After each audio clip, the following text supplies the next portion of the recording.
തെരഞ്ഞെടുപ്പ് കമ്മീഷന്റെ പുതിയ പരിഷ്കാരങ്ങൾ എടുത്ത് കടലിലെറിയുമെന്ന് പശ്ചിമ ബംഗാൾ മുഖ്യമന്ത്രി മമതാ ബാനർജി. തലതിരിഞ്ഞ പരിഷ്കാരങ്ങൾ നടപ്പിലാക്കുമെന്ന് കാണിച്ച് കഴിഞ്ഞ ദിവസം തെരഞ്ഞെടുപ്പ് കമ്മീഷൻ 2 പേജുള്ള കത്ത് അയച്ചു എന്നും അതൊന്നും പ്രായോഗികമല്ല എന്നുമുള്ള മറുപടി അയച്ചു എന്നുമാണ് മമതാ ബാനർജി പറയുന്നത്. BJP എന്ന പാർട്ടിയെ സഹായിക്കുന്ന വെറും സർക്കാർ സംവിധാനമായി തെരഞ്ഞെടുപ്പ് കമ്മീഷൻ മാറി എന്നും അത് മറ്റു സംസ്ഥാനങ്ങളുടെ മേൽ അടിച്ചേൽപ്പിക്കുകയാണ് എന്നും മമതാ ബാനർജി പറയുന്നുണ്ട്. വരും വർഷം നിയമസഭാ തെരഞ്ഞെടുപ്പ് നടക്കുന്ന സംസ്ഥാനമാണ് പശ്ചിമ ബംഗാൾ. ബംഗാളിൽ അടുത്ത തെരഞ്ഞെടുപ്പിന് മുന്നോടിയായി ചില മാറ്റങ്ങൾ ഉണ്ടാകും എന്നും അതിന് സഹകരിക്കണമെന്നും ആവശ്യപ്പെട്ടാണ് കമ്മീഷൻ കത്തയച്ചിരിക്കുന്നത്. ബംഗാളിന് പുറമെ നവംബറിൽ തെരഞ്ഞെടുപ്പ് നടക്കുന്ന ബീഹാറിലും ഇതേ രീതിയിലുള്ള പരിഷ്കാരങ്ങൾ നടപ്പിലാക്കുമെന്ന് കമ്മീഷൻ അറിയിച്ചിരുന്നു. വോട്ടർ പട്ടിക പൊളിച്ചു മാറ്റി പുതിയത് എഴുതിച്ചേർക്കുമ്പോൾ അർഹരായ വോട്ടർമാർ, പ്രത്യേകിച്ച് ന്യൂനപക്ഷ മതത്തിൽ നിന്നുള്ള വോട്ടർമാർ ഈ പട്ടികയിൽ നിന്ന് പുറത്താകുമെന്ന് ഉറപ്പാണ്. 2003 പട്ടികയിൽ ഇല്ലാതിരുന്ന നിലവിലുള്ള എല്ലാ വോട്ടർമാരും അവരുടെ യോഗ്യത തെളിയിക്കുന്ന രേഖകൾ വീണ്ടും ഹാജരാക്കേണ്ടി വരുമെന്നാണ് കമ്മീഷൻ ബംഗാൾ മുഖ്യമന്ത്രിയെ അറിയിച്ചിരിക്കുന്നത്. 1987 ജൂലൈ 1 മുൻപ് ജനിച്ച വോട്ടർമാർ ജനന തീയതിയും ജനന സ്ഥലവും തെളിയിക്കുന്ന രേഖ നൽകണം. 1987 ജൂലൈ 1 2004 ഡിസംബർ 2 ഇടയിൽ ജനിച്ചവർ മാതാവിന്റെയോ പിതാവിന്റെയോ ജനന തീയതിയും ജനനസ്ഥലവും തെളിയിക്കണമെന്നും കമ്മീഷൻ പറയുന്നുണ്ട്.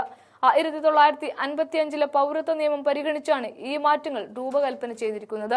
1950 ജനപ്രാതിനിധ്യ നിയമപ്രകാരം പുതിയ വോട്ടർ പട്ടിക തയ്യാറാക്കുന്നതുൾപ്പെടെ വോട്ടർ പട്ടികകളുടെ പരിഷ്കരണത്തിന് നിർദ്ദേശിക്കാൻ തിരഞ്ഞെടുപ്പ് കമ്മീഷന് അധികാരമുണ്ടെന്ന് ചൊവ്വാഴ്ച പുറപ്പെടുവിച്ച ഉത്തരവിൽ പറയുന്നുണ്ട്.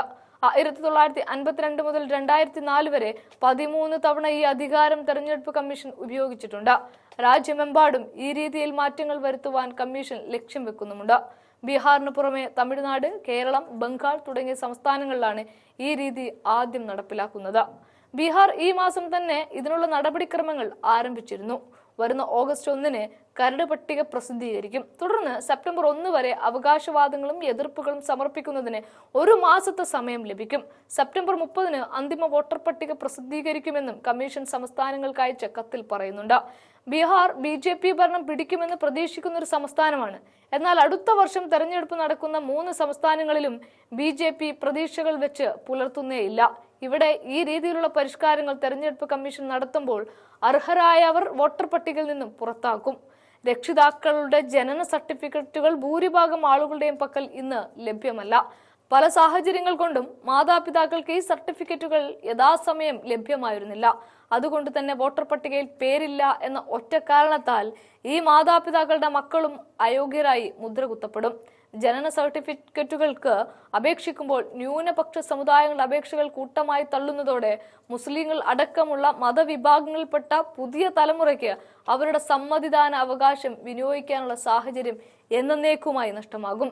ഈ അപകടം തിരിച്ചറിഞ്ഞാണ് മമതാ ബാനർജി കമ്മീഷന്റെ പരിഷ്കാരങ്ങൾ കീറി ചവറ്റുകൊട്ടയിലേക്ക് എറിഞ്ഞത്.